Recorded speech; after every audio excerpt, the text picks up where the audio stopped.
আচ্ছা, আপনি এক জায়গা থেকে আরেক জায়গায় যাওয়ার জন্য কী করেন? আপনি হয়তো সেখানে পায়ে হেঁটে যান, অথবা বাস, ট্রেন কিংবা প্লেনের মাধ্যমে। কিন্তু কেমন হবে যদি আপনি ঢাকা থেকে নিউ ইয়র্ক কিংবা কলকাতা থেকে ওয়াশিংটন ডিসি চলে যেতে পারেন সুপারফাস্ট স্পিডে, তাও আবার এদের মধ্যকার ডিস্টেন্স থেকে অতিক্রম না করেই? এটা সম্ভব টেলিপোর্টেশনের মাধ্যমে। টেলিপোর্টেশন সায়েন্স ফিকশনের জগতে খুবই পপুলার একটা কনসেপ্ট, কিন্তু প্রশ্ন হলো রিয়েল লাইফে কি এটা সম্ভব? এটা যে সম্ভব তাই নয়, এটা প্রমাণিত। আমাদের বিজ্ঞানীরা একবার দুবার নয়, বরং বেশ কয়েকবার টেলিপোর্টেশনে সফল হয়েছেন। কিন্তু কাদেরকে টেলিপোর্ট করা হয়েছিল সেখানে, এবং এটা কিভাবে সম্ভব হলো? জানতে হলে ভিডিওটি শেষ পর্যন্ত দেখতে থাকুন।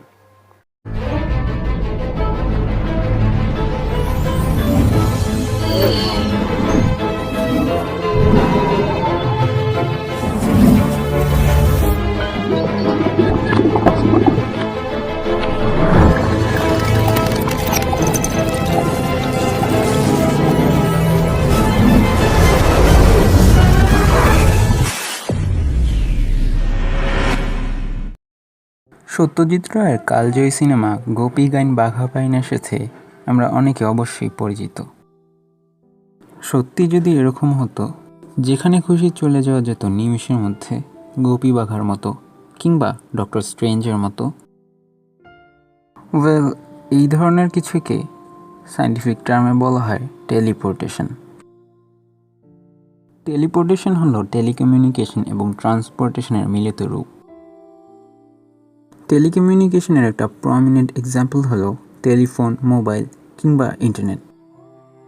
আর ট্রান্সপোর্টেশন তো সবারই জানা, যে কোনো মাধ্যমে এক স্থান থেকে অন্য স্থানে যাওয়াই হলো ট্রান্সপোর্টেশন।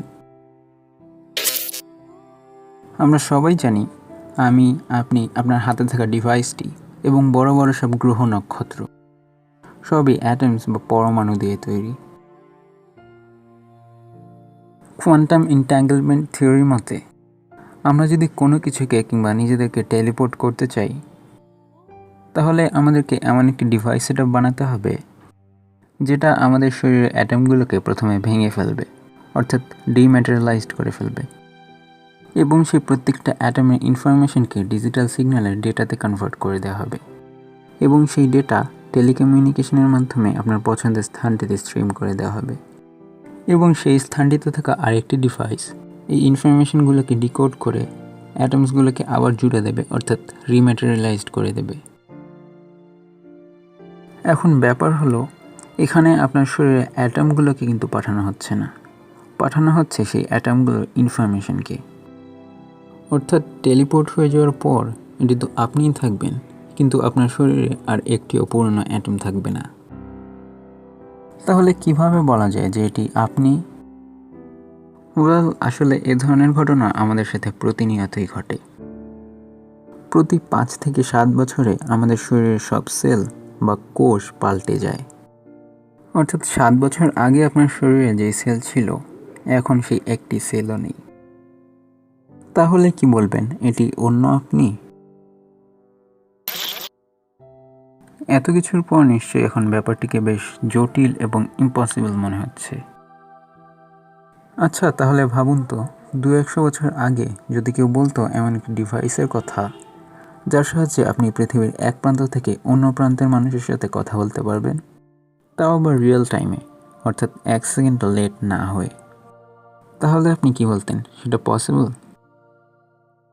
আর হয়তো সে সময় কেউই বিশ্বাস করেনি এটা সম্ভব, কিন্তু একজন মানুষ সেই ইম্পসিবলকে পসিবল করে দিয়েছেন, যার নাম স্যার আলেকজান্ডার গ্রাহাম বেল, যার ফলে এই সায়েন্স ফিকশন এখন রিয়েলিটি। অ্যান্ড খুশির খবর হচ্ছে, আমাদের পৃথিবীতে এমন অনেক মানুষ আছে যারা আমাদের সময়ের গ্রাহাম বেল হওয়ার ক্ষমতা রাখে। ওকে স্যার, টপিকে ফেরা যাক। ধরুন আমি ঢাকা বিশ্ববিদ্যালয় থেকে একটি বেসবল যুক্তরাজ্যের ক্যামব্রিজ বিশ্ববিদ্যালয়ে থাকা আমার ফ্রেন্ড ভেরোনিকাকে পাঠাবো। তো যেমনটা কথা ছিল, আমরা এই বেসবলটার ইনফরমেশনগুলোকে আগে কালেক্ট করব, এখানে ইনফরমেশন বলতে সেই অ্যাটমের মধ্যে থাকা যে কোনো কণা, যেমন ইলেকট্রনের পজিশন বা অবস্থান, মোমেন্টাম বা ভরবেগ এবং স্পিন বা ঘূর্ণন, এই সবগুলোর মাধ্যমে সেই ইলেকট্রনটি একটি কোয়ান্টাম স্টেট আইডেন্টিটি পায়। এখন যদি দুটি ইলেকট্রনের মধ্যে একই কোয়ান্টাম স্টেট আইডেন্টিটি থাকে, তাহলে সেই দুটি ইলেকট্রনকে একে অপরের আইডেন্টিক্যাল পার্টিকেল বলা হবে। এবং দেখতে গেলে একটি বেসবলের মধ্যে আমরা অনেকগুলো কণার কোয়ান্টাম স্টেট পাবো, এবং এই সবগুলো পার্টিকেলের যদি আমরা কোয়ান্টাম স্টেট বের করে ফেলতে পারি, তাহলেই আমরা বেসবলটার সম্পূর্ণ ইনফরমেশন পেয়ে যাব। তারপরে আর কি, সেটাকে পাঠিয়ে দেবো ক্যামব্রিজ ল্যাবে। তারপরে তারা এই ইনফরমেশনগুলোকে রিড করে তাদের কাছে আগে থেকেই জমা করে রাখা পার্টিকেলগুলোর মধ্যে এই কোয়ান্টাম স্টেট প্রদান করে দেবে, আর তখনই আমরা পেয়ে যাব এক্স্যাক্ট সেম বেসবলটি। বাট ব্যাপারটা এতটাও সোজাসাপটা না যতটা সহজে বলে দেয়া গেল। কোয়ান্টাম স্টেট মেজার করা এতটাও ইজি না। হাইজেনবার্গের আনসার্টেনিটি প্রিন্সিপালের মতে একই সময় একটি পার্টিকেলের পজিশন এবং মোমেন্টাম মেজার করা সম্ভব নয়। ইলেকট্রনের কোয়ান্টাম স্টেট মেজার করার সবথেকে সহজ উপায় হলো ইলেকট্রনগুলোর মধ্যে আলো ফেলা এবং সেই আলো ইলেকট্রনের মধ্যে রিফ্লেক্ট হয়ে মাইক্রোস্কোপে কালেক্ট করা। বাট প্রবলেম হলো, যখন আমরা এখানে আলো ফেলি তখন আলোর কণা ফোটন ইলেকট্রনকে গিয়ে ধাক্কা মারে, এবং এই ধাক্কার ফলে ইলেকট্রনের মোমেন্টাম চেঞ্জ হয়ে যায়। অর্থাৎ সেই ইলেকট্রনের যে কোয়ান্টাম স্টেট ইনফরমেশন আমরা পেলাম সেটা আর এখন ভ্যালিড না। এক্ষেত্রে কোয়ান্টাম স্টেট আইডেন্টিটি হারিয়ে যায়। বাট এমন কি করা যায় যাতে আমরা এই ইনফরমেশনগুলোকে পড়তেও পারবো, আবার এতে কোনো চেঞ্জও আসবে না? এর অ্যান্সারটি খুঁজে পাওয়া যেতে পারে কোয়ান্টাম এনট্যাঙ্গেলমেন্টের মধ্যে। এনট্যাঙ্গেলমেন্ট ফিজিক্সের খুবই স্ট্রেঞ্জ একটা কনসেপ্ট, এবং এটা সম্পূর্ণভাবে বোঝা এখনও সম্ভব হয়নি। দুটি পার্টিকেলকে এনট্যাঙ্গেল করলে এদের মধ্যে একটি সম্পর্ক তৈরি হয়, এবং এরা একটি আরেকটি স্পিনকে ইনফ্লুয়েন্স করে। ডাজন্ট ম্যাটার সেটা কয়েক মাইল কিংবা কয়েক আলোকবর্ষ দূরেই থাকুক না কেন। এই দুটি কণার স্পিন হবে একে অপরের সম্পূর্ণ উল্টো, এবং প্রথম কণাটির স্পিন যদি একটু পরিবর্তন হয় তাহলে দ্বিতীয় কণাটিরও ঠিক ততটুকুই পরিবর্তন হবে। এনট্যাঙ্গেলড পার্টিকেলদের মধ্যে এই স্ট্রেঞ্জ কমিউনিকেশনকে আইনস্টাইন এবং তার কলিগেরা নাম দিয়েছিলেন spooky action at a distance. আমরা যেমন বিভিন্ন ইনফরমেশন বিট দিয়ে মেজার করে থাকি, তেমনি কোয়ান্টাম ইনফরমেশন মেজার করা হয় কিউবিট দিয়ে। কিউবিট অর্থাৎ কোয়ান্টাম বিট। বাট হ্যাঁ, এই দুটি পার্টিকেলকে এনট্যাঙ্গেল করতে হবে কাছাকাছি ডিস্টেন্সে। আমরা চাইলেই কয়েক আলোকবর্ষ দূরে দুটি পার্টিকেলকে এনট্যাঙ্গেল করতে পারবো না, কিন্তু একবার এনট্যাঙ্গেল করা হয়ে গেলে তারপরে হাজার হাজার আলোকবর্ষ দূরে নিয়ে গেলেও এনট্যাঙ্গেলমেন্ট বজায় থাকবে। এখন যদি আমরা ফার্স্ট পার্টিকেলটার স্পিন এবং সেকেন্ড পার্টিকেলটার মোমেন্টাম বের করি, তাহলে কিন্তু আমরা এই দুটি পার্টিকেলেরই সব ইনফরমেশন পেয়ে যাচ্ছি, যেহেতু এই দুটি পার্টিকেলই আইডেন্টিক্যাল। এই ডেটাগুলোকে এখন আমাদের অবশ্যই কোনো ক্লাসিক্যাল চ্যানেলের মাধ্যমে পাঠাতে হবে, যেমন রেডিও ওয়েভস, মাইক্রোওয়েভস কিংবা ফাইবার অপটিক্স। এই ডেটাগুলোও কিন্তু আলোর গতিতে ট্রাভেল করবে, তার থেকে বেশি না। And as you mentioned before, যখনই আমরা এই ইনফরমেশনগুলোকে পড়ে নিলাম তখনই এর কোয়ান্টাম স্টেট ইনফরমেশন কিন্তু হারিয়ে গেল, যার ফলে ঢাকা ইউনিভার্সিটির ল্যাব থেকে বেসবলটি ডিসঅ্যাপিয়ার হয়ে যাবে। হ্যাঁ, তবে বেসবলের মধ্যে থাকা অ্যাটমগুলো তো থাকবেই, কিন্তু এর কোয়ান্টাম ইনফরমেশনগুলো চেঞ্জ হয়ে যাবে। And thanks to the uncertainty principal, এর কারণেই বেসবলটি টেলিপোর্ট হয়ে যায় instead of duplicating. And meanwhile ইনফরমেশনগুলো পৌঁছে যাবে ক্যামব্রিজ ইউনিভার্সিটি ল্যাবে। এক্স্যাক্ট সেম বেসবলটি সেখানে চলে আসবে। এখন যদি আমরা কোনো মানুষকে টেলিপোর্ট করতে চাই, তাহলে জেনে রাখা ভালো, বিজ্ঞানীদের এস্টিমেশনের মতে একটি মানুষের শরীরে 10⁻28 অ্যাটমস রয়েছে, এবং এত সব অ্যাটমের মধ্যে থাকা পার্টিকেলের কোয়ান্টাম স্টেট ইনফরমেশন দাঁড়ায় 3.02 × 1032 গিগাবাইটস।